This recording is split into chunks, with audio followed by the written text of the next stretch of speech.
Um,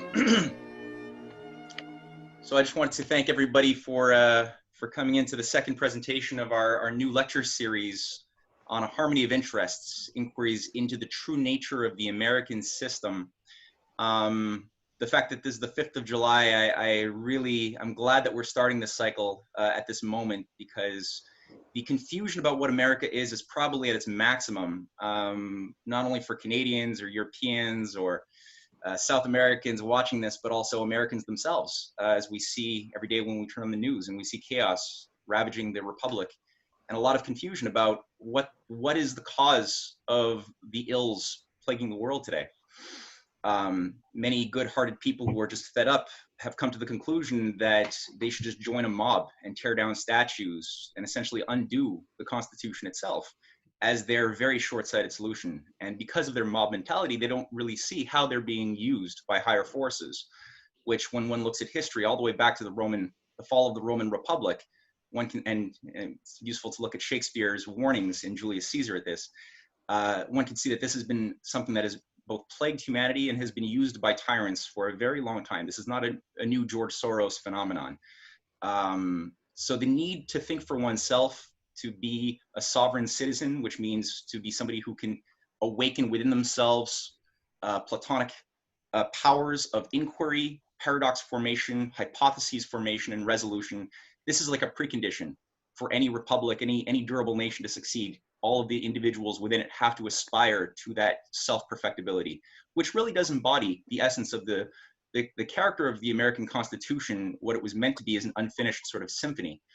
So what Anton Chaitkin, I mean, I'm going to say a couple of words here just as introduction. Anton has been, has lived a life dedicated to the cause of what America was designed to be by the best ideas of its founding fathers throughout his entire life. As a researcher, as a political organizer, Anton has written innumerable articles, several best-selling books, including Treason in America, the unauthorized biography of George Bush, which, as far as I know, I think probably exposed the depths of the Bush family and the entire Wall Street, City of London support for Nazism and fascism in the 1930s and 40s. Anton is in the midst of producing a new book, which will be published very shortly, the first of 2 volumes called Prometheus in America, From Kennedy to Franklin. Some of the samples can be seen and read on Anton's website. I'm having the good fortune of also cooperating a little bit with Anton in composing a couple of cartoons that I just found out about today in that upcoming book too, which I'm looking forward to. So Anton, I think with those short remarks, I'm going to leave this stage to you and let you do your magic. Thank you. I think the most efficient thing I could do would be to convey a few of what I think are the scoops. You know what that means in journalism, where it's something that you publish, you find out your discovery ahead of other people and get it out to the public. So in this book that should be out within a couple of months, I have some scoops. Starting with the premise, establishment economics says that progress occurs when societies are ready for it. And by that logic, they can keep society from advancing by saying they're just not ready for it. If you talk about, or say Argentina, it would be nice if they got development, but they have too many debts, so they'll have to put that off. That sort of thing. But and that the wealthy are supposed to decide how to invest society's resources. And left out of that logic is the element of intent by humane and talented leaders to cause sweeping progress. This book shows that only such intent has caused human progress in the last several centuries. And so hopefully it's going to dispel many lies about about history, about some of the more important aspects of history beyond the simple idea of the power of evil men. So I want to go through a few of the chapters and just bring up some of the scoops that are in there. And then, we could discuss those things. The first chapter is about the beginning of what's called the Industrial Revolution in the late 18th century in England. And it was led by the breakthroughs to change society for the better were led by British friends and collaborators of Benjamin Franklin. There were no capitalists who were investing strictly for profit who did these advancements. The results of this really joint initiative by a circle of people, Franklin's friends, were the steam engine, Britain's canals, the modern steel industry, precision machinery, and the discovery of fundamental biochemical secrets of nature. This all occurred in the 1760s, 70s, and 80s. Hold on a second. Hi, I'm just doing a presentation. Can I call you back? Okay, thanks. Okay, bye. That's my picture lady. So the men who made these breakthroughs, we're talking about people like Wedgwood, Bolton, and Watt, Joseph Priestley, Wilkinson, the steelmaker, paid good wages. They sided with the American rebels, including building cannons for the French to convey to the American efforts at Yorktown. And they made these beautiful establishments. But under the British imperial system, people went on to make very cruel factories where they used innovations that were not designed by these inventors and first leaders. And then the British made the determination that no other country would have these breakthroughs, this power. And they adopted a new regime in England, led by Lord Shelburne, to stop other countries from getting the industrial progress that Britain had just gotten. Now, if you imagine, you think about coal mining as it was obviously a very important addition to the wealth of mankind, but the conditions of coal mining were hideous in England, and later on in other countries as well. In the US, it became pretty bad later. But you had children as slaves in England in these coal mines and in clothing factories. It was also a part of a global system of impoverishment in the British Empire. So you ask the question, I want to put this question. Hold on a second. Why was cruelty to the poor a norm in England? Why was cruelty to other countries a norm? How did this become normalized? What is the idea there? I'm not just talking about philosophy.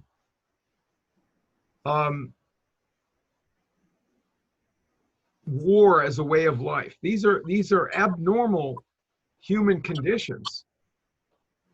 They've happened many times in history, but it's certainly not.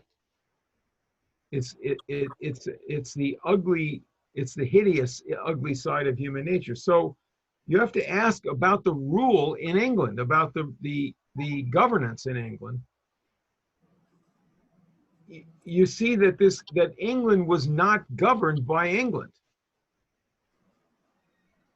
You know that about Canada, but I'm saying that about England as well, that there was a British Empire that ruled other countries, but that empire also ruled Britain.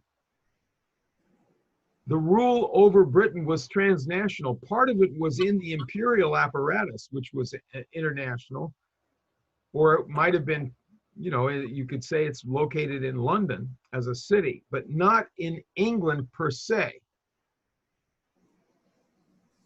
The monarchy was actually imposed internationally. The financial system was Anglo-Dutch and Venetian and continental European in many ways, but there was a sort of a meta establishment ruling England. And that's the problem. So what's the opposite of that?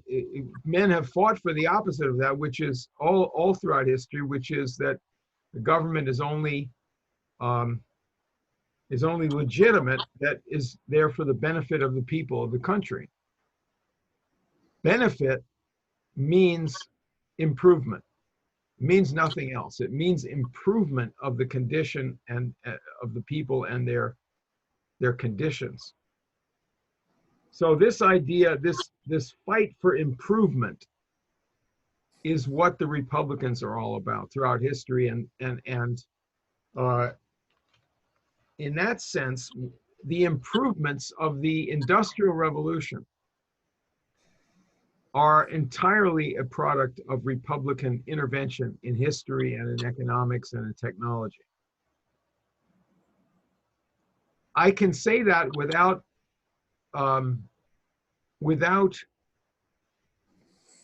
any threat of credible,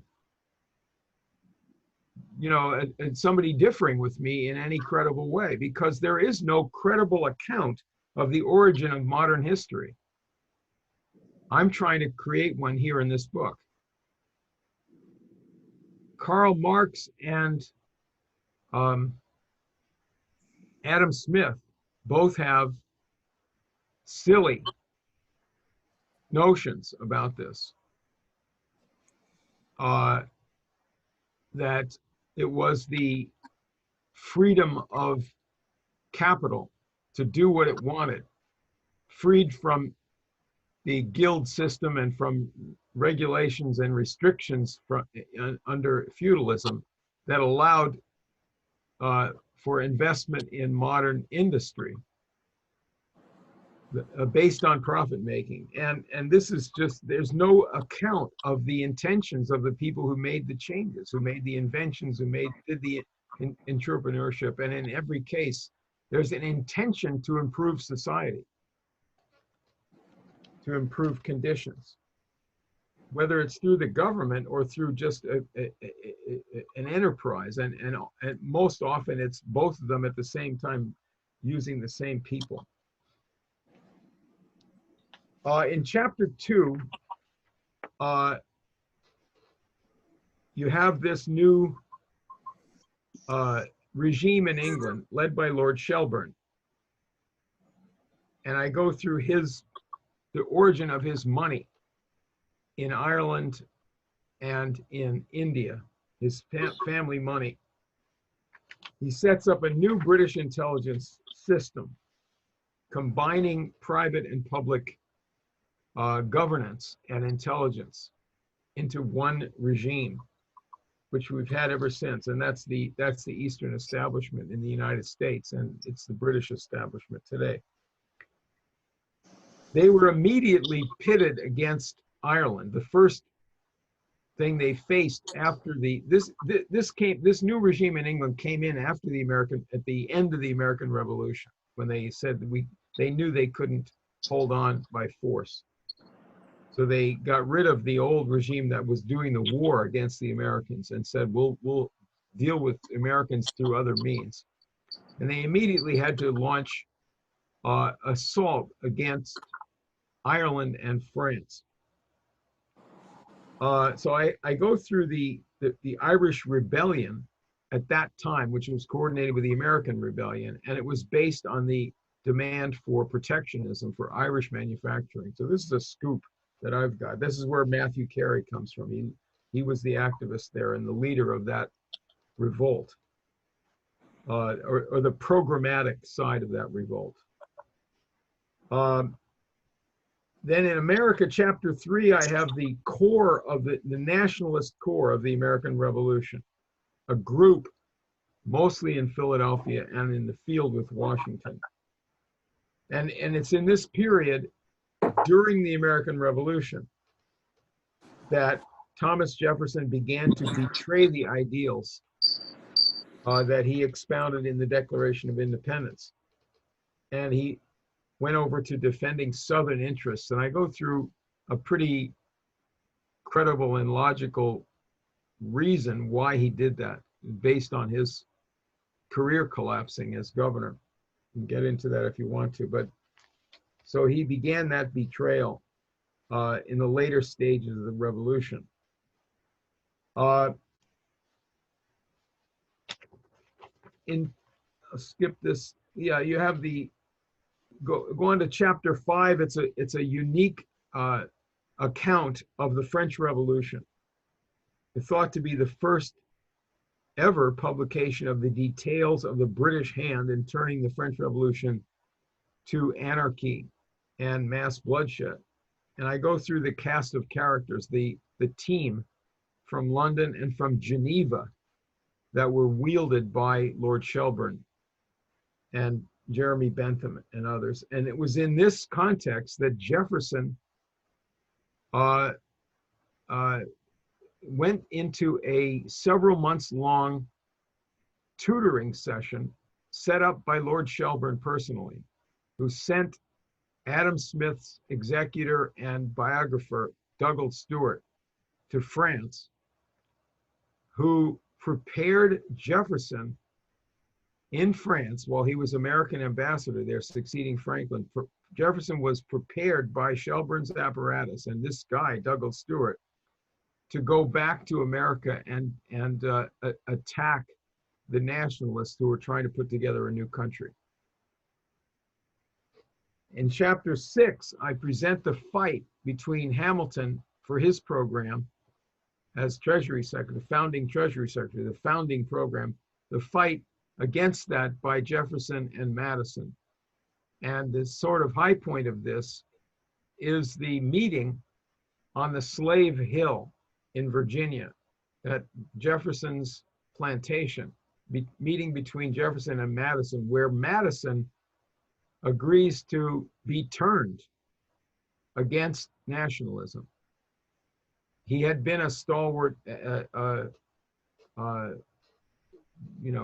ally of Hamilton and Franklin and the American nationals and Washington in getting the Constitution through. He didn't write the Constitution, as he's falsely considered to be, because he changed sides later on. That's why the enemy likes to say he wrote the Constitution, because later on he was against, the nationalist economics.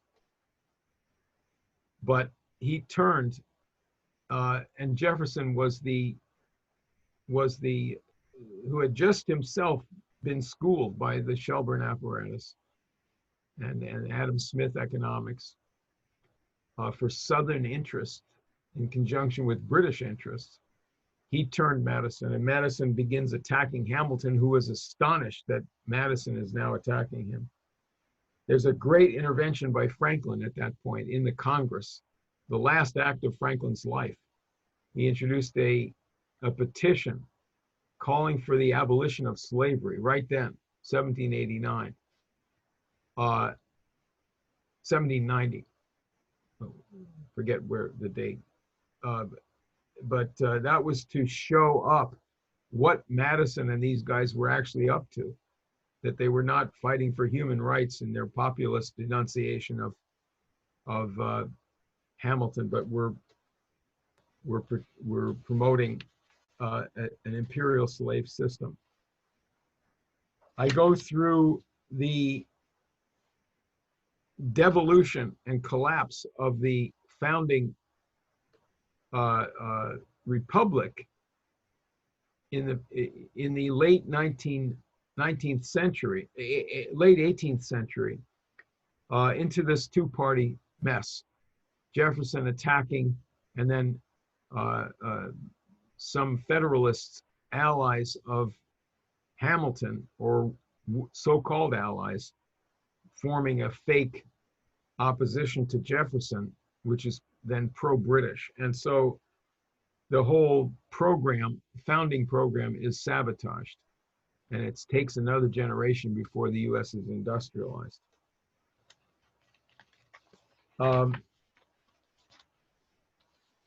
Just a few more points here.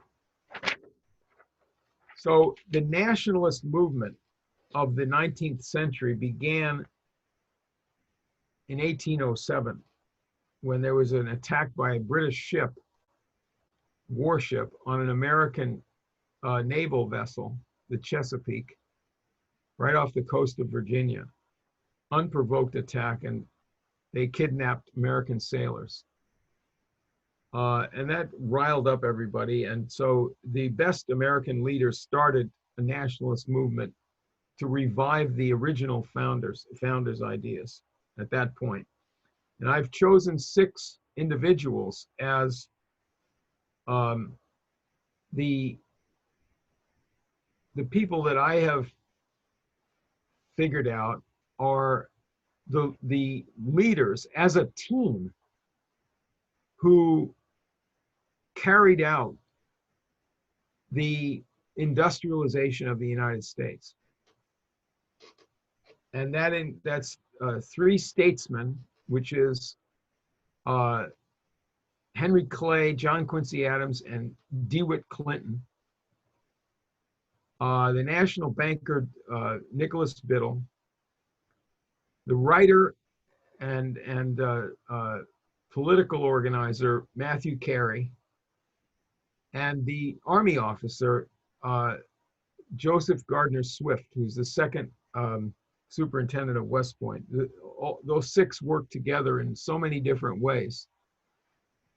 And they held many official positions, but unofficially they worked together as a team. So I'll just go through a few of these scoops, and then we can have a discussion. So leading up to the War of 1812, there was an Indian Confederacy out in the Midwest that had been put together with British military and support and advice, American Indians, led by Tecumseh, an Indian warrior, and his brother, whose name means the prophet. And they had a headquarters at an Indian village called Prophetstown, ultimately known as Tippecanoe. And there was a big battle there just as the Congress was considering taking measures against British attacks on our American ships. This is in I can't remember now, it's in the book, 1811, I guess. The leader of this, Tecumseh, was later made a British general and died in battle in Canada during the War of 1812. So this is particularly interesting for Canadians to get a slightly different sense of what the stakes are and what's going on in the War of 1812. This is a terror route from Canada, which was shut off by the American success, the limited American success in that war. Another scoop here is John C. Calhoun, who in this earlier period of the 18 teens and early 20s was a leading American nationalist working with Henry Clay to build up US industry and protectionism and so forth, and the military. He later changed, and I've never seen an account before I put this together of how they got him to change. There was a whole terror that was launched in South Carolina, where he's from, based on phony slavery, a phony slave conspiracy to murder white people. And all the political leaders were told, you either join us in suppressing this, this slave danger, and fighting for Southern interests or you're out. So he changed to save his career. I have a scoop about the intelligence work of Nicholas Biddle and John Quincy Adams. When Biddle was Secretary of State, and I'm sorry, when John Quincy Adams was Secretary of State before he was president, and Biddle was a presidential advisor for President Monroe. Biddle and Adams worked together on two aspects of intelligence. One of them was British intrigues in South America with phony revolutionaries and false flag terrorism, and trade war. So economic policy and trade policy. Two aspects of strategic intelligence, and the two of them were partners. At the same time, Nicholas Biddle did the initial work to get the U.S. coal industry going. This is before he was president of the Bank of the United States. Matthew Carey started the protectionist movement in the United States in the period of 1819, when there was a depression, a terrible depression in the country because of unimpeded British imports and the bad management of the Bank of the United States. And so in that crisis with mass unemployment, it could have gone either way. There was hatred of the government. It sounds similar to today when people were looking anywhere for a leader. And he is famous, Carey was famous for showing that following the road that either party has followed would be completely fatal.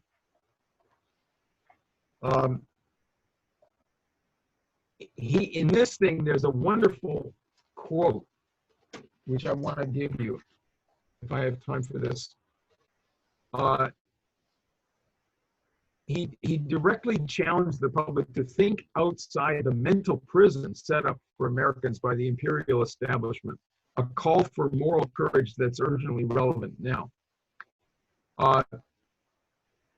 So let me read you this thing. As a preliminary step, this is Matthew Carey, who was an Irish revolutionary who went into exile in America and helped promote the development of the Constitution. Then he became a Jeffersonian because he was opposed to the Federalist foreign policy, but he was for Hamilton economics, and he revived Hamilton economics in the early 19th century. So this is his plea to the public in this period, that we need to have strong national efforts with tariff laws and other things to build up our industry. As a preliminary step, we propose to establish the utter fallacy of some maxims supported by the authority of the name of Adam Smith, author of The Wealth of Nations, but pregnant with certain ruin to any nation by which they may be carried into operation. This writer stands so preeminent in the estimation of a large portion of Christendom as the Delphic oracle of political economy.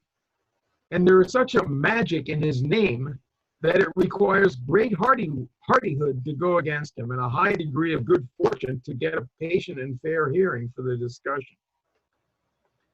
But at this enlightened period, we trust our citizens will scorn to surrender their reason into the guidance of any authority, whatever. So he's saying you have to ask, is a theory or a proposition supported by reason and common sense and fact? Or is it just supported by the great names? In the long catalog of wild, ridiculous, and absurd theories on morals, religion, politics, or science, which have domineered over mankind, there's hardly one that hasn't reckoned among its partisans men of the highest celebrity.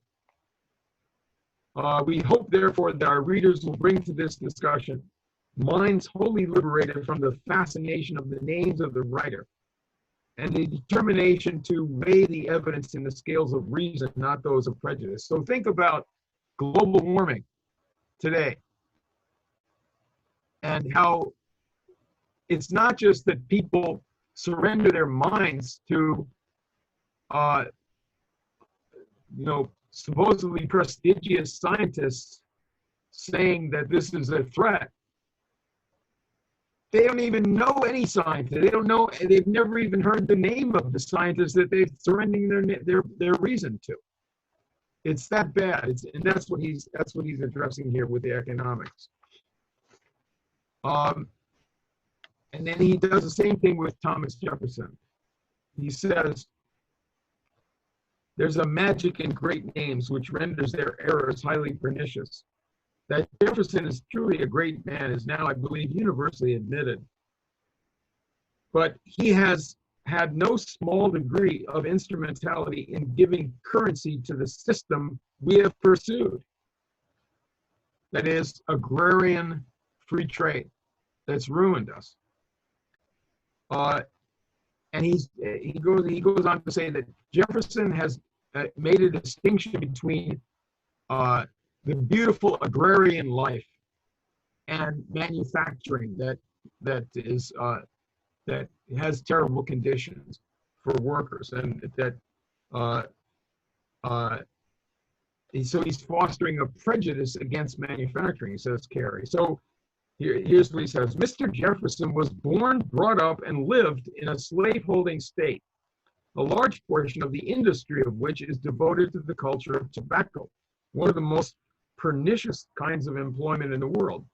It more completely exhausts the soil and debases and wears out the wretched laborer than any other species of cultivation. How, under such circumstances, he could have drawn such a captivating picture of the labors of the field, it is difficult to say." So he's pretty bold. I'll just mention the background of some of these people. All of those 6 people that I mentioned are tied to the American Revolution. All of them are in a tension with other members of their society. Henry Clay, for example, from Virginia, later in Kentucky, was anti-slavery, and he's living in a slave state. He was himself schooled by a great Platonist teacher who schooled him in classical literature, Aeschylus, and the moral grandeur of the world's the formation of the world's humane ideas. So this is the background of Henry Clay, and really of all 6 of these men that I brought up, who are the leaders of this transformation that occurred in the 1820s to build up the industry. What do? They set up West Point. All these people working together set up West Point as a school of engineering. America otherwise had no qualified engineers. The federal government's military academy. They passed a law allowing the military engineers to plan railroads. The first great railroads in the United States were built with government funding, usually state or local, but also federal grants. They were private companies, and they were designed, the railroads were designed by Army engineers. I go through the first one, B&O Railroad, which was entirely a community project. So the whole concept that people have of these enterprises and the railroads of the United States being the product of Wall Street and robbers is completely backwards. These are the people in Wall Street who later took over railroads they hadn't built and destroyed them. They set up a foundry at West Point, which produced the first locomotives for American railroads. It was called the West Point Foundry, and its leaders, the founders of that factory, were largely friends of the writer Washington Irving, a patriotic American writer, a famous short story writer. These men developed the entire canal system, the Erie Canal, the Midwestern canals, the canals inside of Pennsylvania that brought out the coal and that opened up the West. And they built the first railroads as projects of the nationalists in the United States. The last thing, one of their projects was to build the first railroad in Russia. I have a big section on that. That was Russia's first railroad, went from Moscow to St. Petersburg. That was in the 1840s. And then the last section of this book is about the adventures of Alexander Dallas Bache, great grandson of Benjamin Franklin, who was a scientist himself, an army engineer, and he went over to after he'd left the army, and he was a professor in Philadelphia. Philadelphia was the center of the nationalism.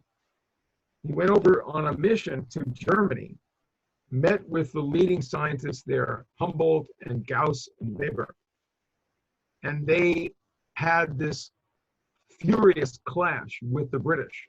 The British took away the Constitution of Hanover and expelled and exiled professors from Göttingen University right at the time that Bache had gone there. So these scientists, the American Bache and these German scientists, set up a worldwide brotherhood of scientists called the Magnetic Union. Its formal program was to set up observatories to measure the Earth's magnetic field. But it was a brotherhood of scientists and progressive leaders. And Bache then put together an organization in the United States called the Lazzaroni, which is Italian slang for beggars, an ironic term. They also call themselves the Florentine Academy. And these are the leading scientists in the United States in the pre-Civil War period. They put together the modern Navy, the steel industry, the chemical industry, and the first experimentation that led to the development of public electricity. So this is the nationalist effort and the humanist effort, first in England and then in America, that brought about modern times really in the world, completely opposite to the sense of that accomplishment that you get in a phony study of economics. So that's pretty much it. Great, thank you. Thank you, Anton. Thank you, Anton. Thank you so much. So how much time do you have for Q&A? I mean, I know you've gone through so much material. How much time? Go ahead. Okay. Huh? Well, yeah. Prestige wanted to know first, before I ask the first question, and I'm sure everybody's got a lot in their minds to ask you. You went through so much, and it's hard to even decide. She just wanted you to just say when you hope that this book will be released and available for purchase. I think that's also a question on everybody's mind as well. I'm hoping that it will be in about 2 months. We're in the final stages of editing. We have to bring in pictures, and we have to put in things like the index. Okay. It's got 1,000 footnotes, and it's really all put together. But the editing process is very, very detailed. It has to be really tight, because otherwise it's going to come under attack. And why give the enemy an unnecessary advantage? So I'm hoping in 2 months I probably will do it through Amazon. They publish paperback books as well as the Kindle. They're already selling the Treason book on Kindle. So the Treason in America and George Bush, the unauthorized biography, are both basically copyrighted through EIR. This is mine, and so I'll be you know, in charge of it, and I'll get the royalties, whatever. But anyway, I'm hoping that we can get around containment through various things, not just advertising, but you know, help from people who think that this kind of thing is necessary. The quotes that I've got in here from authorities, British, you know, characters as well as American patriots and stuff. That some of the quotes are so delicious that it will bring. I'm hoping that it will bring a lot of historians to embarrassment. How come they didn't do this? You know, it's from the National Archives, it's from established sources, from the government. It's not just, you know, you read things that they give you quotes and you can't look up and see, well, is that a real quote? Don't you see that a lot? You know, anyway, so yeah, 2 months. Cool. If anybody would like to pose a question to Anton, just keep in mind that your Yes, I would like. I would like. This is John. All right, we'll give John the first question. Anton. And then Dave, I know, has a question too. Yeah. Thanks for your presentation. I was fascinated with the connection of Franklin's grandson, Bache is his name? Great grandson, yeah, Alexander Dallas Bache. Bache, with the Göttingen 7. Yes. And you mentioned Humboldt and Gauss and Weber, but Weber's been erased from history. I guess so. I mean, there's a beautiful statue of Gauss and Weber together. Yes, I saw it last time I was in Göttingen. It's a beautiful statue, and the two together, they invented the telegraph, and Weber was the primary theoretician of electricity of the 19th century, and his work was plagiarized by James Clerk Maxwell, who sort of tweaked it so that it doesn't make any sense, but it sort of works. And so even Germans don't know about Weber's work. Yeah, I would look on the bright side, though. If you think about what Gauss and Weber did, they did develop a telegraph, and they themselves were working off the earlier work of the American Joseph Henry, whose work was publicized by Bache and by Silliman and went over to Europe. Gauss and Weber were really excited by Joseph Henry's work. Gauss was avidly pro-American. He was an advisor to the Coast Survey, starting back in 1819. So what we're talking about here is in 1830s. They're working at Göttingen University. And if you look on the bright side, the telegraph that was developed by these men in America and in Germany was developed further by a couple of Englishmen, Wheatstone, I think his name, and some other guy. I forget the two names. I have them in the book. But they worked off of these advancements, this earlier work, and also Morse did. And the two Englishmen and Morse did very effective work. But this was the pioneering work that was done. Joseph Henry did the first motor way before, half century before Edison did the first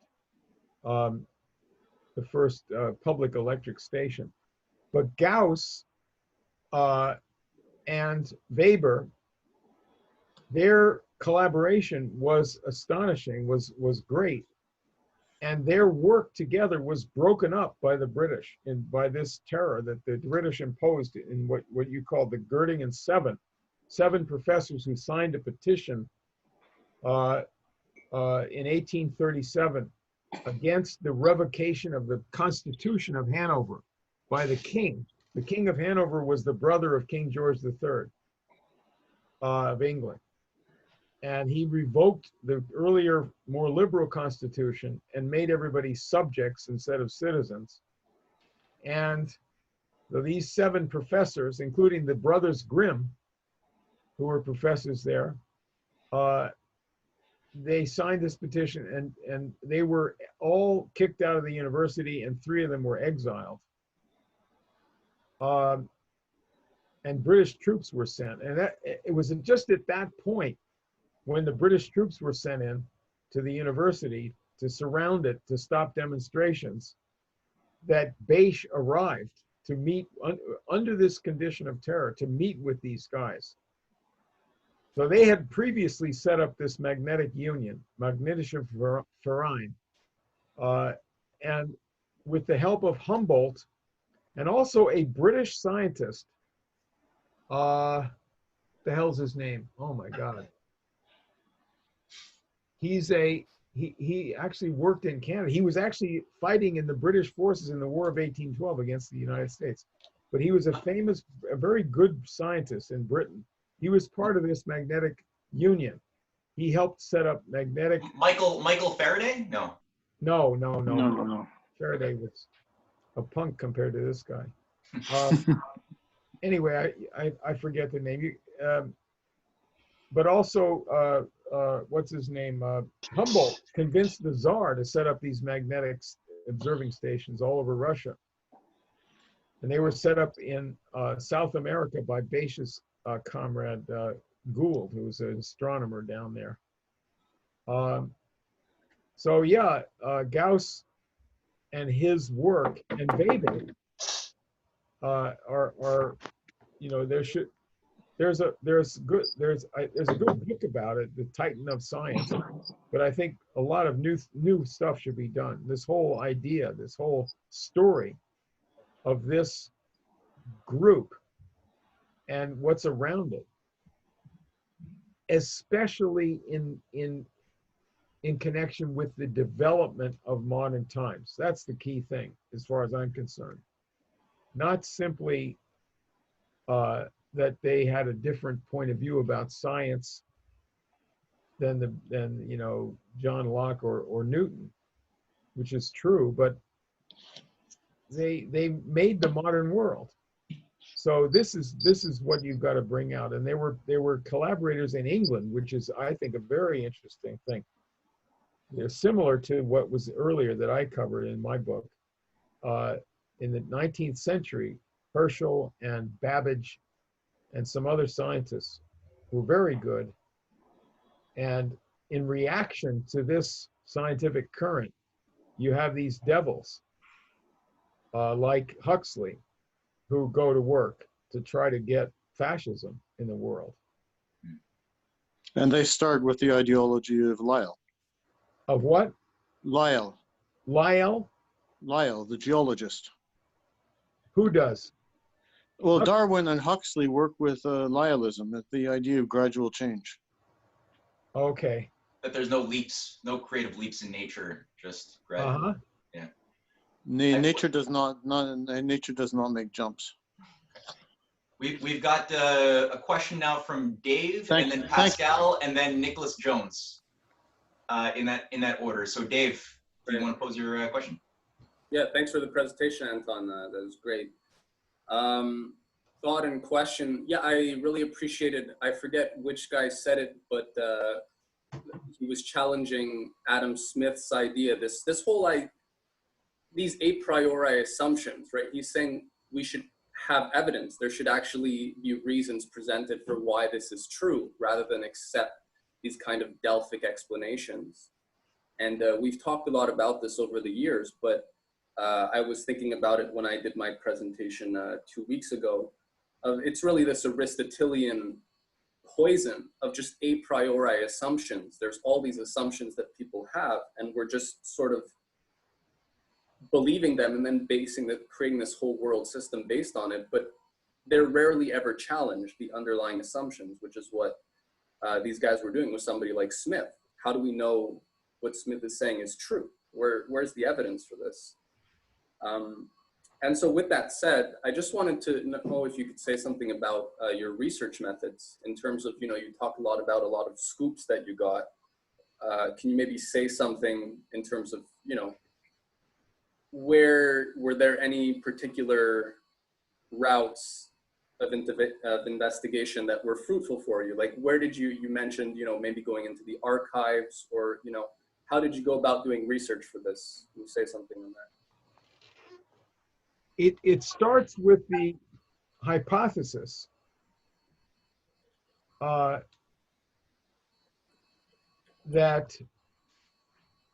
the good is a unified is a unity in the universe and among mankind and in history. So good results. First of all, you have to start with a firm adherence to the idea of progress as good. That's not a given. But if you have technological progress, which means the uplift of mankind and his condition, not video games, instead of playing Monopoly at home with your friends and family, that's not an upgrade, right? But technological progress as good, if you have then the notion of the good as being a unity, you know in advance that you're going to find a reason why good things happened. And therefore, if you look, you begin to get a sense of how to do this as you make, as this happens again and again.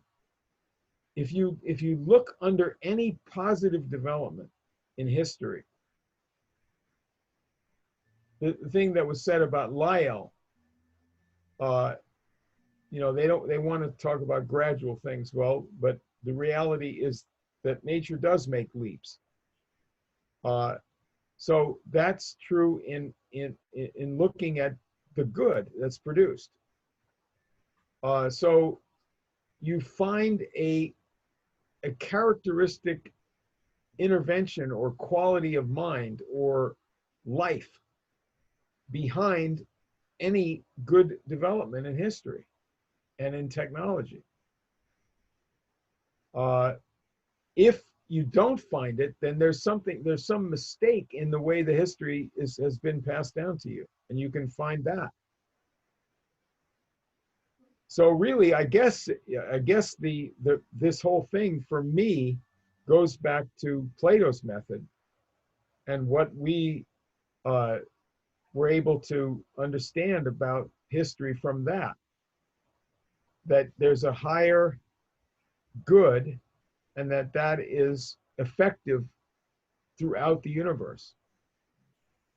It's not simple, but it always has some element of, really, to tell the truth, there's always some element of humor or irony involved. And the proving of the account that's passed down is totally ridiculous. So if you look up any good person, why is that person a good person? Well, first of all, human nature is good. Beyond that, is there something great or a spark in that person's life? It's usually not very hard to find that. Hamilton, Alexander Hamilton, was, you know, where did he come from? He's a bright boy, but he's also taken in hand by a deeply philosophical clergyman down in the islands, who's in a war against Calvinistic determination, you know, determinism, and for free what do you call it? The free will. And he's the one who gets him into the United States and gets him into the American Revolution. There's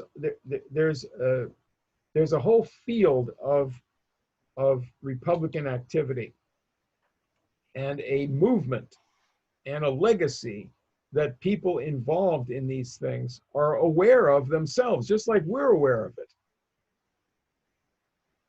If you read the original writings of these guys, you find more and more that they're aware of what what's happening, what the enemy is doing. I think we have an advantage in certain ways, despite our disadvantages of suppression of knowledge, but we have the advantage of archives being available to us. So we can look up things that are very cogent and have good quotes and so forth. But the collection of letters, you can go into the archives, all the letters of Hamilton and Franklin and all these other people, these scientists in many cases. It's a little harder with the enemy because they burn their papers all the time. But when you get the hang of this thing, it's not hard at all. It always works out, it seems. Go find somebody. Think of a hero to you in the realm of culture or science or politics, and look in the biography, look in the life, look in the work, and you'll find things that nobody seems to have reported that are beautiful and show the previous accounts to be ridiculously shallow. You can always do that.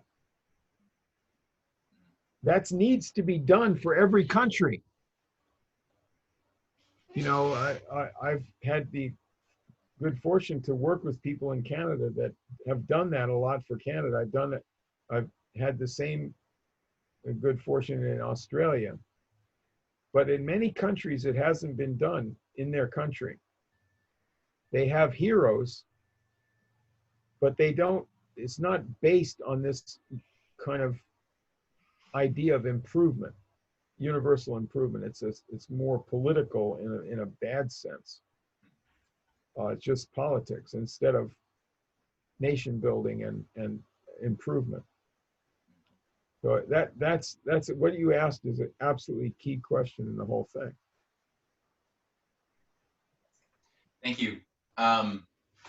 We have one question now coming in from Pascal and then Jerry. No, sorry, Pascal, then we have Nick Jones and then Jerry. If anybody else wants to pose a question, just do what everyone else, basically type in your name and your desire in the chat area. So Pascal? Great. Yeah, thanks, Anton. I was thinking as you were going through, you know, your basically all of the chapters of your new book, the table of contents. I was thinking again about the 1800 election and how at that time, I know you had written articles on that, so I wanted to pick your brain on how you see that these elections, since you've done more work on that period and the different characters, especially when you mentioned Jefferson. I'm intrigued by that, and I know that Hamilton had to side with Jefferson for the presidential bid against Aaron Burr, and you know we know what happened after that. Yeah. I wondered if you could actually shed more light on that period, because I think it's such a dramatic time, and it was right at the beginning of the American Republic, so it was really in its infancy, and it was really like it was a very dangerous time, since you mentioned also the Irish rebellion or revolt, and all of the different Republican circles that were going on at that time.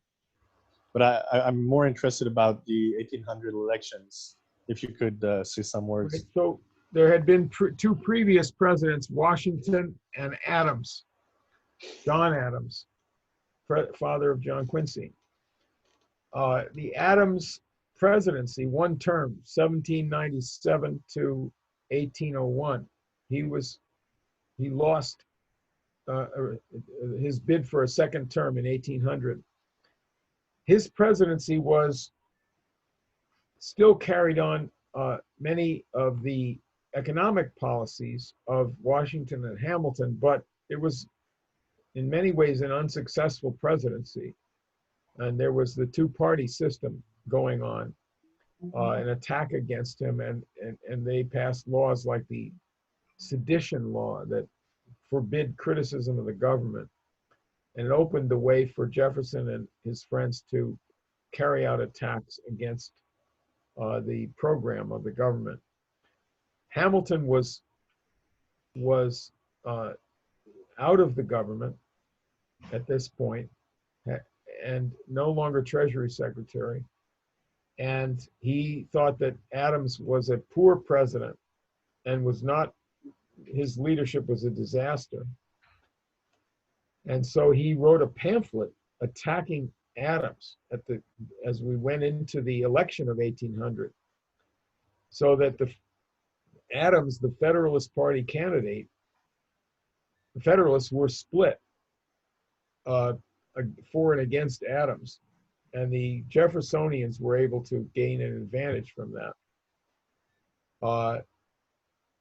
Many of the supporters of Jefferson were honest people who thought that who's but not very deep in terms of their appreciation of the strategy of Washington and his friends, like neutrality. Why did America keep neutral against with respect to England and France and their wars? Because our primary goal was the development of the United States, and we were too weak to get involved in another war. Matthew Carey was a leader of the exile community of Irishmen in the United States. He was also connected to people back in Dublin who were involved in rebelling against British rule, and as he had been when he was there. There was a rebellion again in 1798 in Ireland. So he went with Jefferson and supported Jefferson's election. Then there were other people like Aaron Burr and Gallatin who were sponsors of Jefferson's party, and they were both tied into Shelburne's apparatus, and I go in detail into that in the book, as I did in the treason book.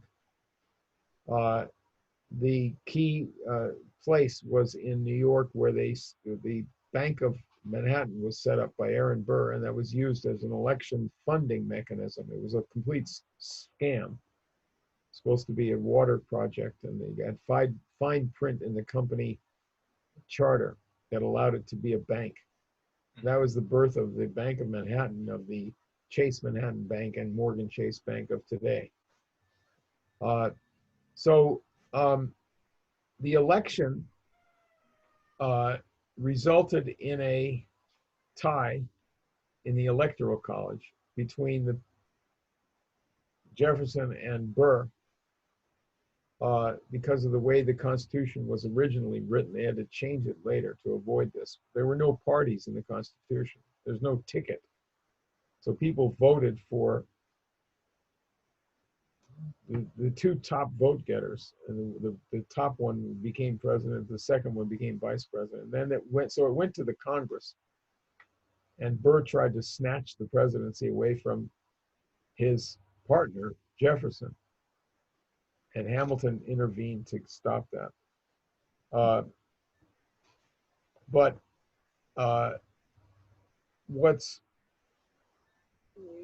not present in the discussion, the historical discussions of this era, is the underlying program, which is necessary, that the country has no future, no possible future at all without this program going through. It would have ended unless this revival happened quickly, as it did in the 18 teens and 20s. So the presidency of Jefferson, 1801 to 1809, was free trade, no development. He did not take down the government, the federal government, as president, largely because his party consisted of patriots as well as populist, scoundrels and Southern slave owners. So he had a national base, and he was content to just leave the country as an agrarian backwater. So I think that's what I would say about that election. Okay, the next person in queue for questions is Nick Jones. Nick. Hey, Anton, thank you for the presentation. I just wanted to ask, drawing on what you said before about good results are not separate from one another, and but rather like a continual principle of progress over lengths of time, it kind of stimulated a thought about the event that happened on July the 4th in Russia. If you would consider the renewal of that constitution as like a re-declaration of independence from the neoliberal system of free trade, and the kind of symbolism of how it was brought into institution on July 4th, and that nothing is coincidental in events in politics, and yeah, just what your thoughts are on the significance of that and the strategic element of it worldwide. I would go back to me, the most important thing is how screwed up the United States is right now. Not to recognize their friends. We had this in Vietnam when the Vietnamese under Ho Chi Minh made a Declaration of Independence modeled on the American Declaration of Independence, and appealed for American help to set up an independent country. And they actually said, we'll model our independence on the Philippines. You could come in and guide us. And the Anglo-American gangsters that had took control after the death of Roosevelt turned him down. They would rather have him go to the communists than go against imperial rule. So American interests did not figure in that at all. The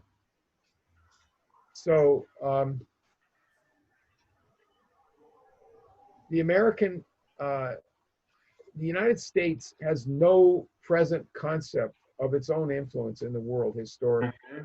Yeah. So that's what I have to say about this.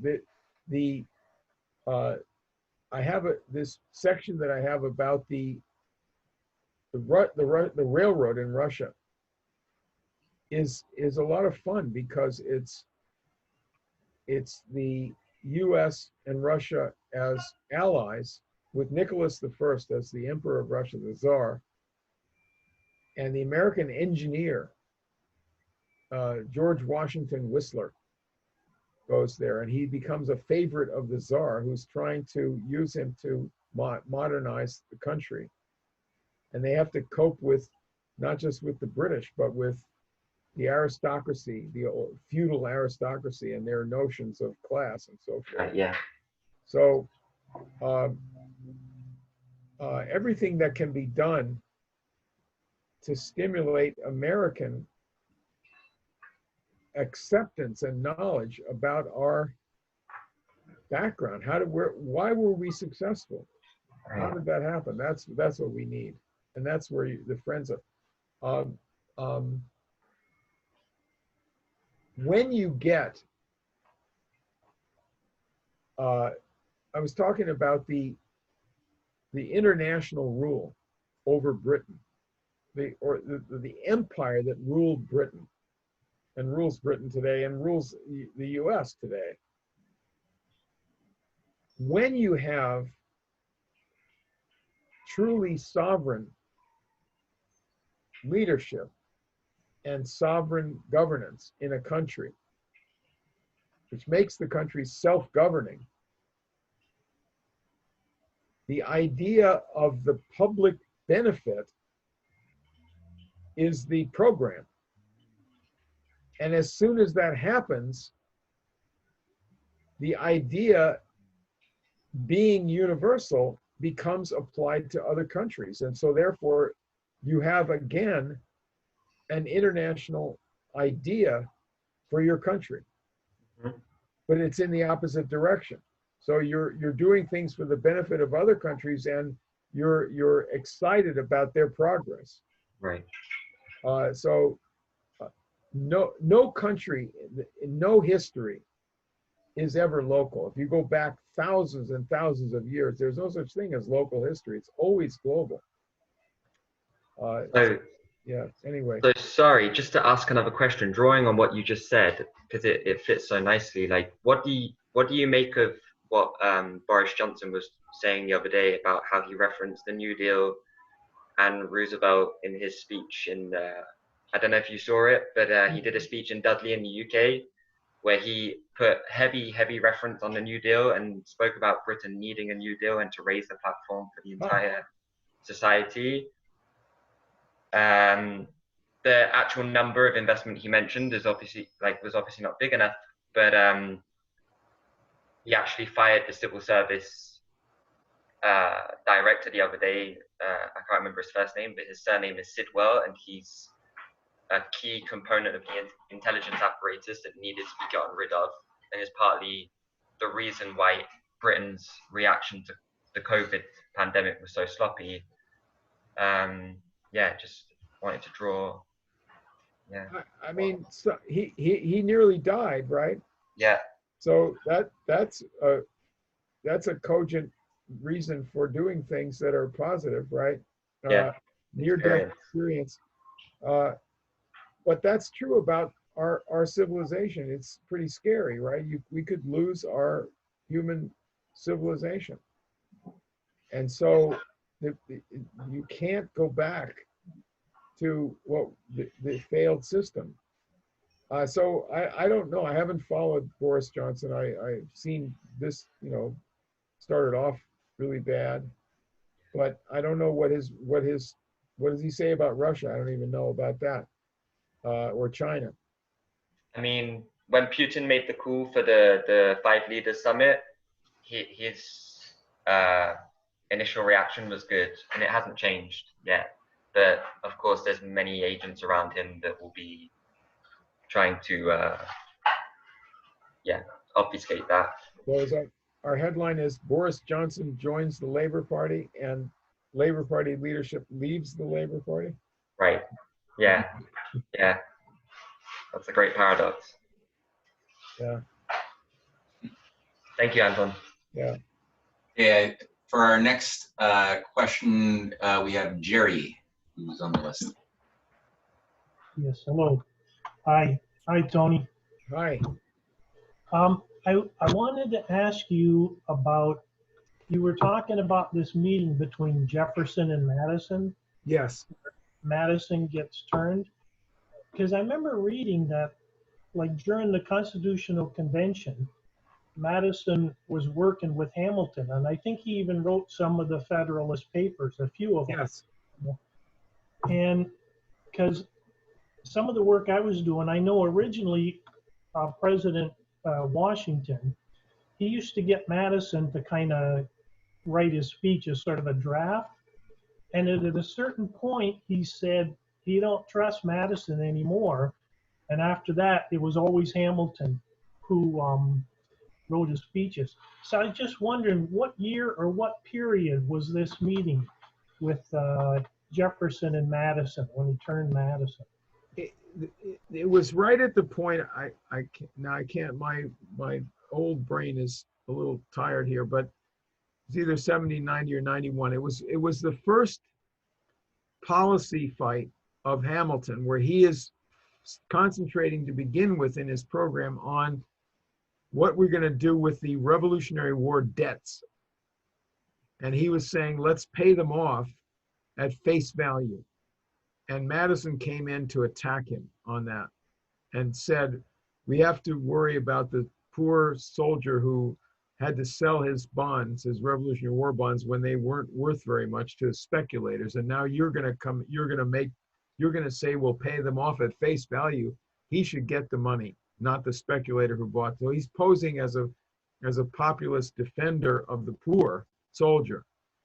So this meeting of Jefferson and Madison occurred just before that. Jefferson had come back to the United States from France. He landed in Virginia. The capital of the country was in New York at that time. It was the first temporary capital. It was in 1789, going into 1790. I think this meeting occurred probably right at the end, around Christmas of 1789. Jefferson goes to his plantation. He's surrounded, it's on a hill. Monticello means a small mountain in Italian.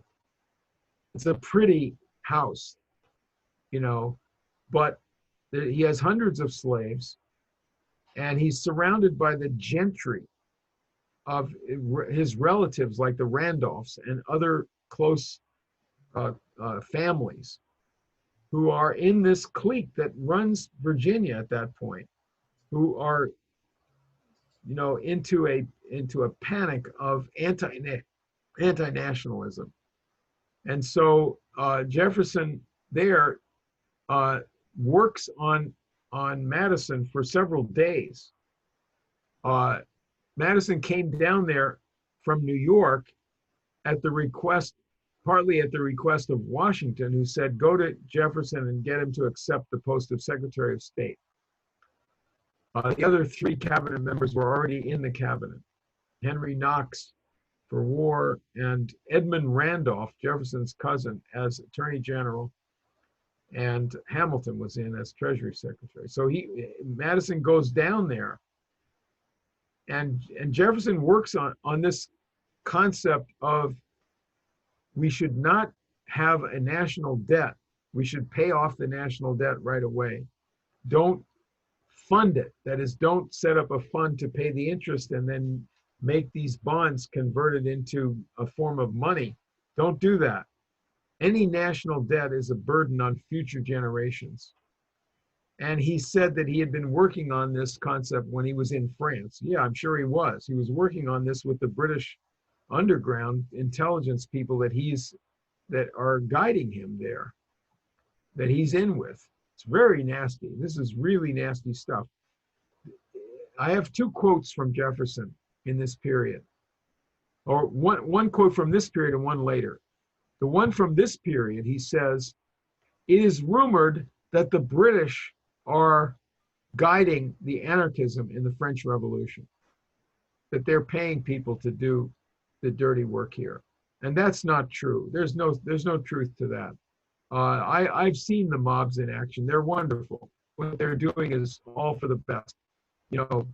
French lives matter, or whatever they might want to say. and so then there's another quote later on in 1815, after he was out of presidency, when pro-British people in Massachusetts were attacking him, and he said, these people are paid by the British, just like the Jacobins were in France. So I have these two quotes from him, and you see how much of a goddamn liar he was in this period.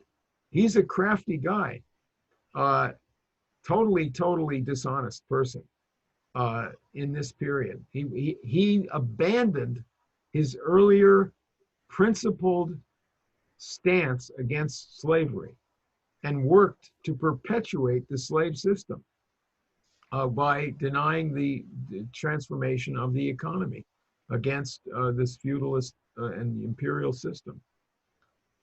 That's what happened. And Washington thought that Madison and also James Monroe had become puppets of Jefferson and never forgave Jefferson for this. Monroe later changed his mind in a positive direction. He became more of a nationalist. That you're referring to his work with John Quincy Adams later, or who? Monroe? Yeah. Well, Monroe became Secretary of state and secretary and acting secretary of war during the War of 1812. He was the war leader. And he adopted more and more pro-national points of view, not completely, but he appointed nationalists to his cabinet, like John Quincy Adams and Calhoun and so forth, and worked with Clay in the Congress, and they got these measures through while he was president, like the Survey Act to allow the Army engineers to do civil engineering with private companies, and the high tariff of 1824. So he was, and he and his family were acting behind the scenes for the nationalists against the enemy. They knew exactly what the enemy was up to in New York and in Virginia. I go into that enemy operation in real detail. The clique that ran Virginia, later known as the Richmond Junto, and the clique that ran New York after the power of DeWitt Clinton faded away, which is a machine set up by Aaron Burr and then continuous into the rule of Martin Van Buren. Okay, By the way, a Canadian, William Lyon Mackenzie, wrote a devastating biography of Martin Van Buren to expose him as a complete criminal. It's a very interesting story. Yeah, on your suggestion, I bought that book on Amazon for like $25, and it was a really worthwhile purchase. His assessment of Aaron Burr and the whole battle against Hamilton was really on point, and his sense of the takeover of the kitchen cabinet under Jackson and Van Buren was. I hadn't seen anything like that until EIR material came out hundreds of years later. It's really quite astounding. Okay, so the next person we have a question coming in from is Kathleen, and then Luke has a question too. Kathleen, I know you wrote your question, but why don't you go ahead and just speak it out loud? Yes. In doing family history research, can you hear me? I can hear you, but I can't see you. No, you can't. No, because I don't have the video on. Oh, okay. Go ahead. Okay, but my question is, and it's part of doing family history research. My family came to Canada just after the War of 1812, and they settled in Canada from America. Oh, uh-huh. And in doing this research, of course, I learned that our clan was very involved in the American Revolution as financiers and ethical aspects of this revolution. And in the chat, I just put a little link that there's an awful lot of detailed information in there, but just from the top, it's easy to see that there's Patrick Tracy, but it's his son Nathaniel Tracy that was major financier of that revolution. And so anyway, I was wondering in the course of your, pardon me? What's the name? Nathaniel Tracy. Nathaniel Tracy. Nathaniel. Yes, Nathaniel, I think, right? Okay. Yeah, go ahead. No. Perhaps I'm pronouncing Where it did wrong. he live? So he lived in Massachusetts. Yeah, that's a Massachusetts name. Go ahead. Yeah, he had the house where the library is now. There's a library, I think. So anyway, I was just wondering, in doing research myself through this period, I mean, it's so confusing, and to find, there was still, I believe, around the War of 1812, of course, there was a lot of,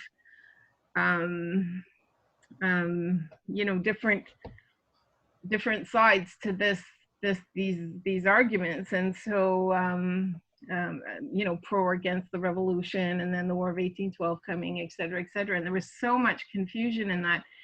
I find it really difficult to sort it out, but I was just wondering if in your research, if you happened to come across any information on these people.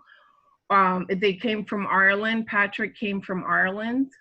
I forget what year, but it's right very clear when you open up that link I put.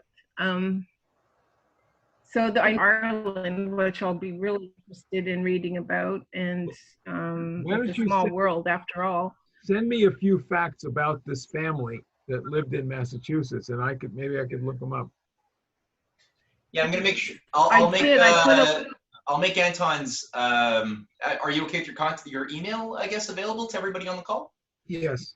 Okay, I'll make that available. I'll make Anton's email available, as well as any references, Anton, that you might suggest that people want to follow up on after this class. I'll put them under the video link on YouTube, as well as in an email, so that people can do some extra reading of things you might recommend or watching. Okay. I think there's a lot of really useful, detailed information here that, you know, everyone, you know, anyone interested in this aspect of history probably find interesting, or connect some dots there, you know. Thank you, Kathleen. Very cool. Very cool. And right. Thank you for the presentation. What's that? Thank you for the presentation. Oh, thank you. Yeah, good. Thank you. Yeah. All right, we've got Luke with a question in his belly that's got to come out. So Luke, go for it. You got a mic. Your mic needs to be on.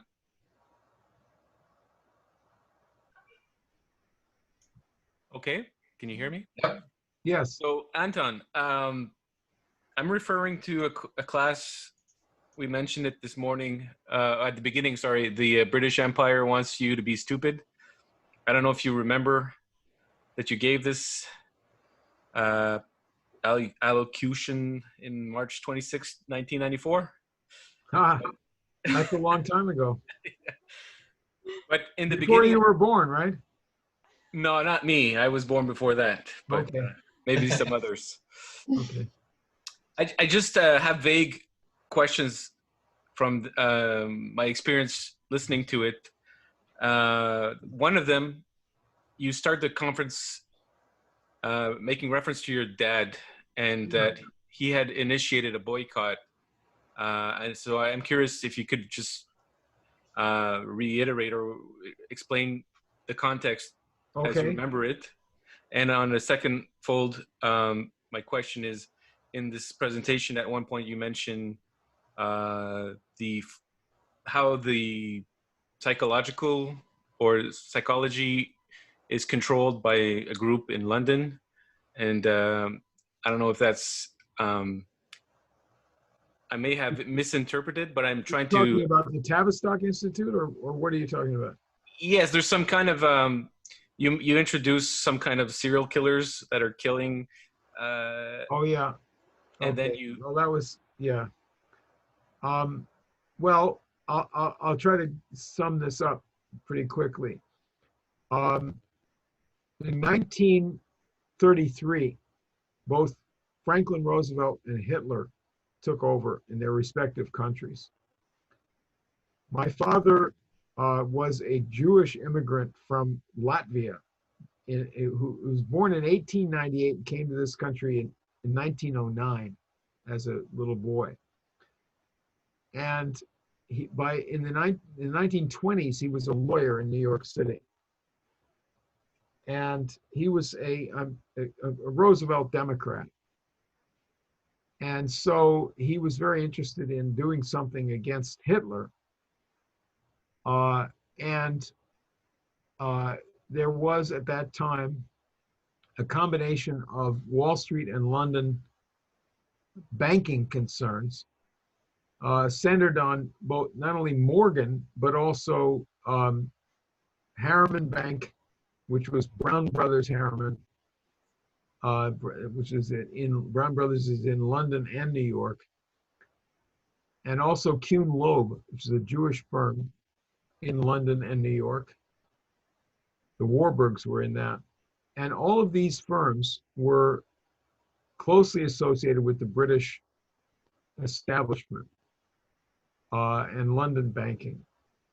And all of them were involved in the financing of the Hitler establishment and the Hitler dictatorship and the Nazi Party and industrial enterprises building up the Nazi war machine.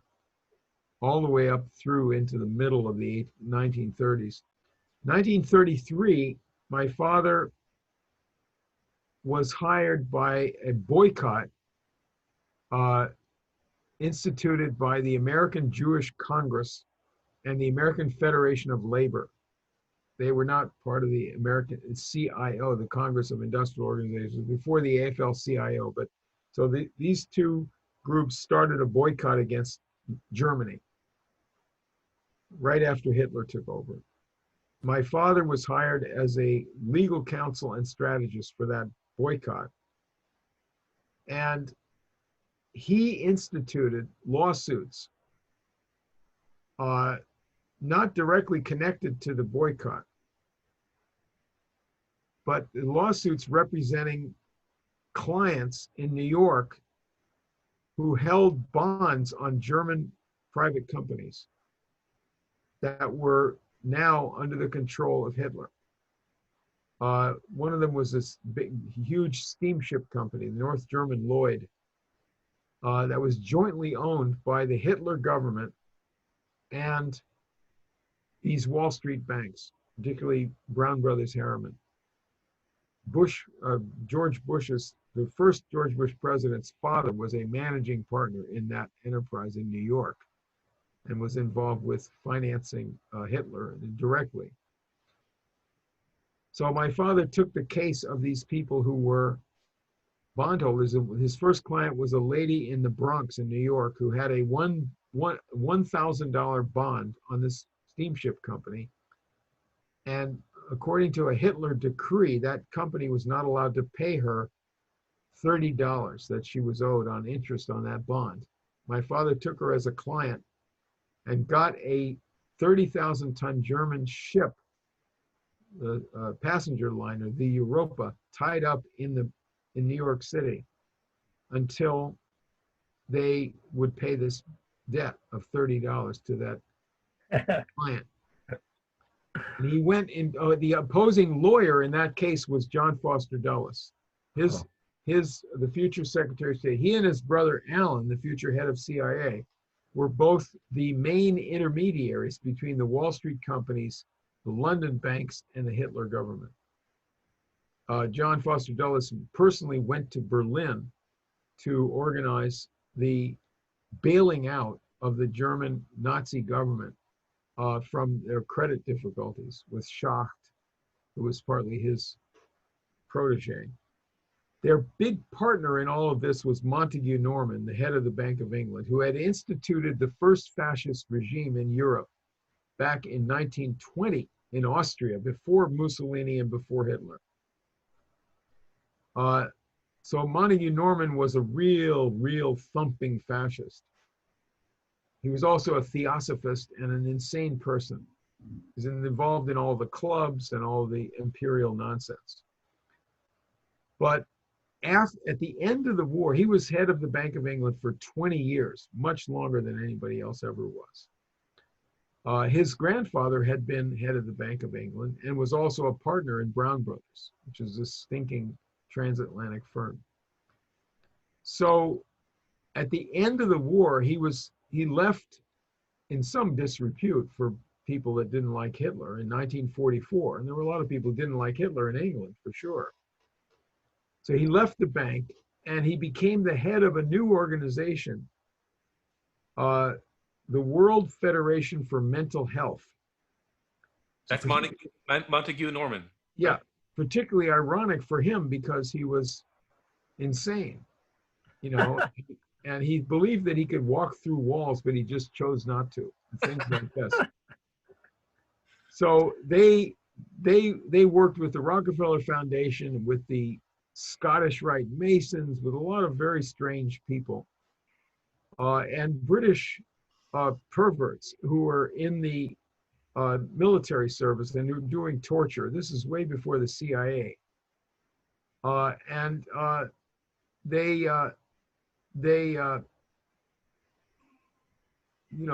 this is a continuum from the Hitler days into the period after World War II, when this whole Anglo-American and later Five Eyes network gets set up. Montague Norman is at the center of all this stuff. And the people in his circle in the city of London. I have a later article about the coup against Kennedy involving Allen Dulles that goes into this whole intelligence apparatus. So that my father was anti-Wall Street from that standpoint, and I got it was a good heritage for me. He wasn't involved directly in politics when I was growing up. He died in 1955 when I was only 12 years old, but I subsequently found out a lot about him. But he had a classical mind from this whole kind of background. And I used to be taken to Beethoven quartets when I was a little boy. He taught at part-time at Caltech in Pasadena, where I grew up. So he taught scientific Russian and business law. He was in Army intelligence during World War II. He told us he was doing weather analysis.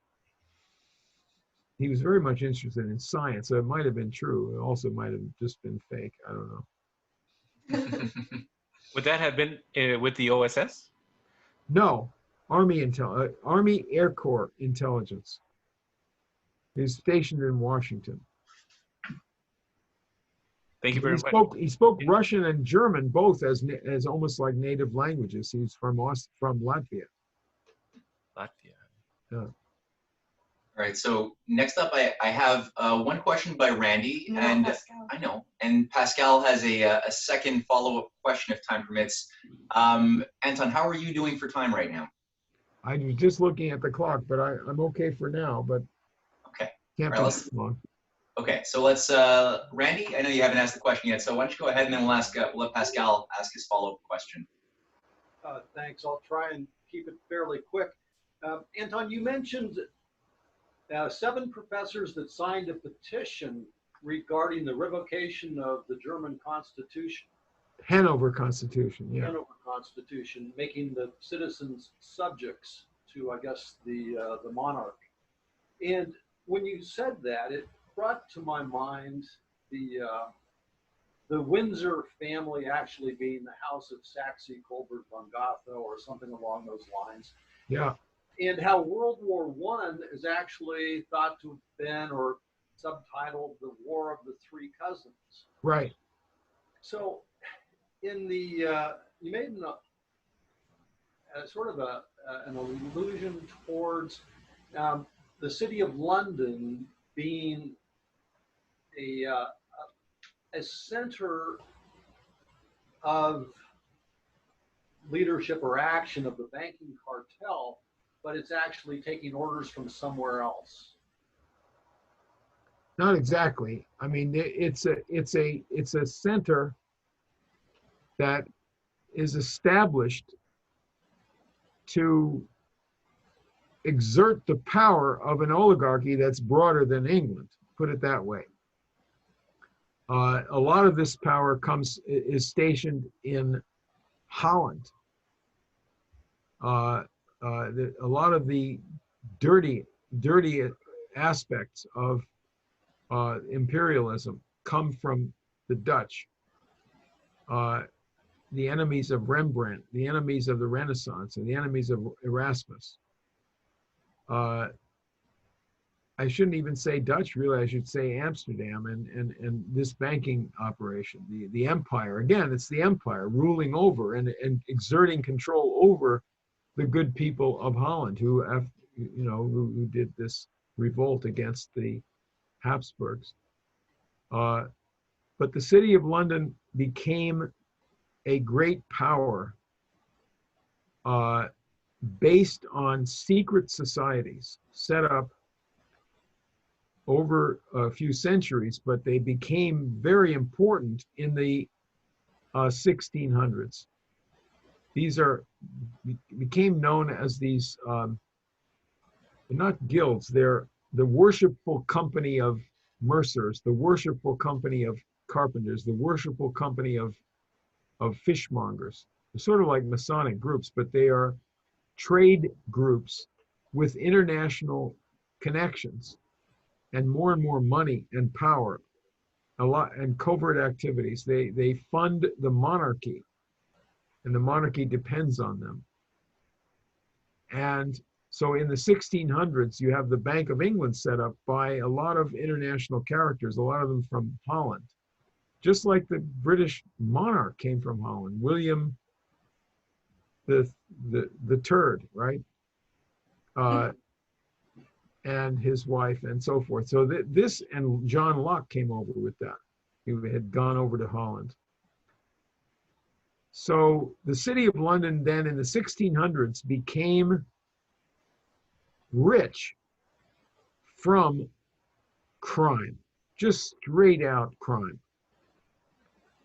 African slavery, the Royal African Company, and the East India Company imposing their rule on areas to the east of the Cape of Good Hope. What was that called? Yeah, Cape of Good Hope, in the East Africa eastward. And the proceeds of looting and crime and murder. The same thing can be said of Wall Street in a little bit later period, where they were brokers for the slave cotton. But the Bank of England was set up to finance the wars of the monarchy, and to keep stability to some extent for this looting. It wasn't for the benefit of English society, but it was a private organization based on a lot of international characters in France and these French-speaking Genevans and Amsterdam, as well as the East India people inside of England and aristocrats in England. There was, just to say a word on that point too, a few years ago in 2008, I had the privilege of working on a little team to make a documentary that was produced by LPAC called The New Dark Age. And in it, I'll make that available too in the email after this class. It pretty much features a story of how the ruling families and cults, which also ran the finances in so many ways of ancient Rome, migrated parasitically with Rome's collapse to Byzantine. Some of them set up in Venice and simply moved their base of operations into new geographical terrain, but doing the exact same thing, managing mystery religions, mystery synthetic cults that they always use to get their victims to basically fight each other and destroy each other for the benefit of the masters, which then moved later on from Venice into Amsterdam, and then from there into England to set up the Bank of England. But it's a nice little well-composed documentary, and I'll share that. I think it's a good complement to Anton's class. You know, I just, let me say one thing. Yeah. This story about Venice, Amsterdam, and London cannot be understood only in the dimension of the evil of these guys. In every case, they are acting against a great power of creativity in England and in Amsterdam and in Italy that we know about, right? The Renaissance monarchs and other leaders in the Renaissance. So that is where that's, even though we are a minority, we are outsiders. We are weak, we are small. But that's how every progress has been made, by outsiders. Everybody's an outsider and in a tension with the great powers, but that's where the progress has been made. And I liken that to the small seed that becomes great in science. And you think about a baby, that's just a couple of cells to begin with, and who, you know, it's not to be noticed, but then it becomes a great individual. And the whole human race has been created to care for and nurture that little baby.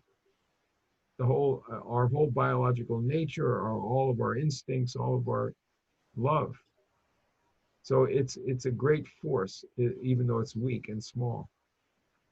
So that's important in history in this way. Don't start with the enemy, start with the Renaissance. Thank you. That's a very good point. Pascal, as promised, you have your follow-up question. Go for it. Yeah, okay, sure, thanks. I'm really glad that you ended, that you answered that question with your input at the end concerning the good versus the evil.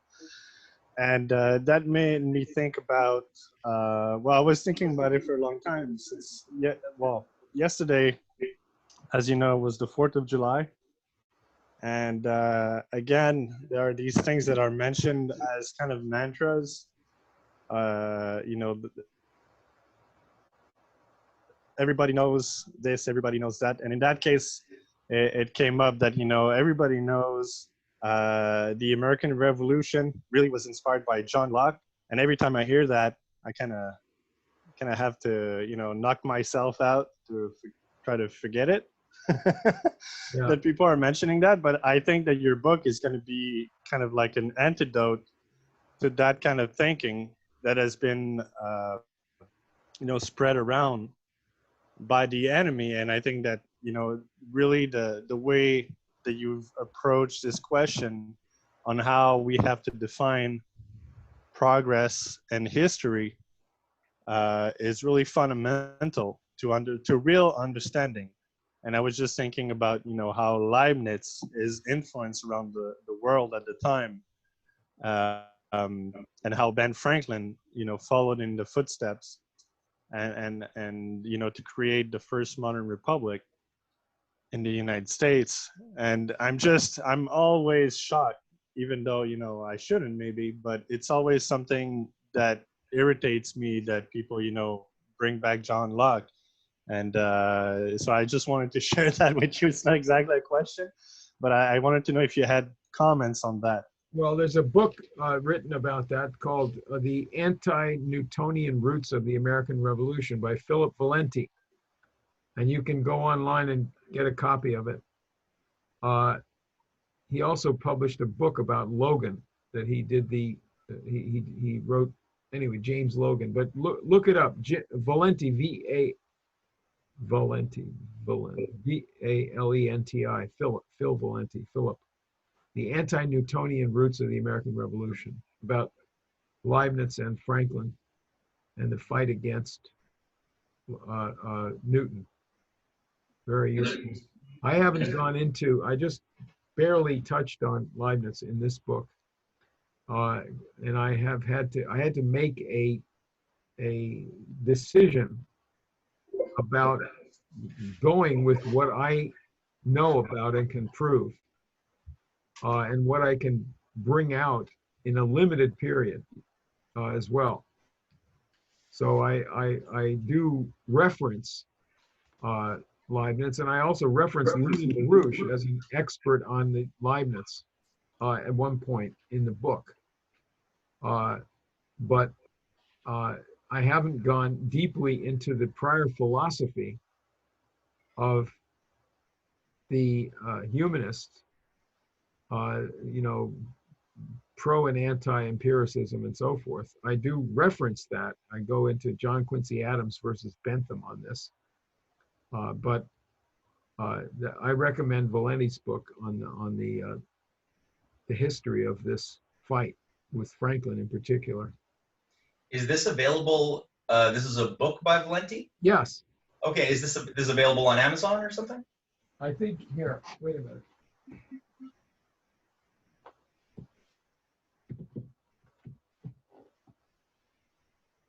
Here it is. I've never seen that in my life. Huh. Look it up. It's available. It's in libraries around Philadelphia. Huh. Okay. But you can, I think you can order it. Go on Amazon. You can get anything on Amazon, right? That's amazing. Thank you for bringing that one up. I'll make sure that that's available in the description of the video too. Sam. Oh, by the way, before Sam, because Sam's gonna ask a question.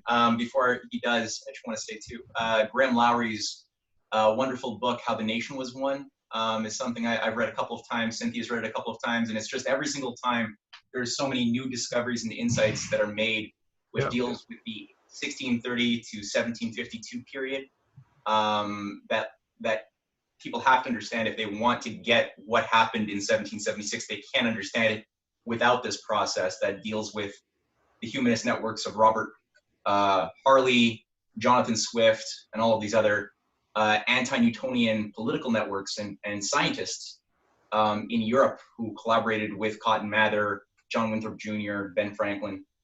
So that book as well is something which is a must read before before I was going to say before you die, but let's not be so morose. Graham Lowry's son, yeah, Colin Lowry, is currently working on some really brilliant material about the anti-slavery crusade in the colonial days by the Americans. Fantastic. In conflict with the British government. That's something that's important to. Yeah. Okay. Great. Okay, so Sam, just so people know, Sam Labriere is a close friend, an engineer in Toronto who will be delivering next week's lecture, going from some of the French networks of Colbert, Vattel, to Benjamin Franklin, and touching on a bit of Hamilton too next week. So for those who want to extend this lesson to yet another dimension, tune in next week at 4 o'clock for Sam's class. But Sam, what did you have in mind? What do you want to say? I was going to say... Ooh, Sam, you got to speak louder. Also, there will be quite a bit on Leibniz as well. So we were talking about Leibniz before. So yeah, hope to see you there. I just wanted to say thank you to Tony for doing this today. I really appreciated his time and learning all this stuff. Treason in America. It's my favorite book. Whenever I go on a flight, I bring whatever I'm reading now and Treason in America in case I get bored for the first one, because I always enjoy reading it. And I'm really looking forward to this new book. I'll definitely be putting in a pre-order for the paperback whenever it's available. So please let us know. Great. And when I was in school, in engineering, I took a history elective. I have a history degree actually prior to engineering. But after my history degree, I encountered the LaRouche movement through Matt actually. And I took a class on the Civil War as an elective, and for the final paper did a study on the Times of London reactions to Lincoln's economic policies. So it's all primary sources from the Times editorials, and I'd be happy to share it with you if I'd love to see that. Like any of it. You wrote about that's your paper? That's right. Yeah, that was the final paper. I'd love to see that. I'll send it over to your email. Okay, great. Hey, Sam, would you mind that being made more publicly available, or is that something you'd rather? No problem. Huh? Yeah, no problem. Yeah? Okay, great. Send it to me too. Okay, so I think that rounds out today's lecture very nicely. Good. Anton, thank you so very much for taking the time and sharing your wisdom with us. And I think we're all looking forward to pre-ordering that book and volume 2 when that comes out as well. So, huh? Inshallah. Inshallah. Inshallah. All right. See you, Anton. Thank you, everybody, for taking the time. All right. Bye-bye. Thank you, Anton. Cheers. Bye, guys. Bye. Bye.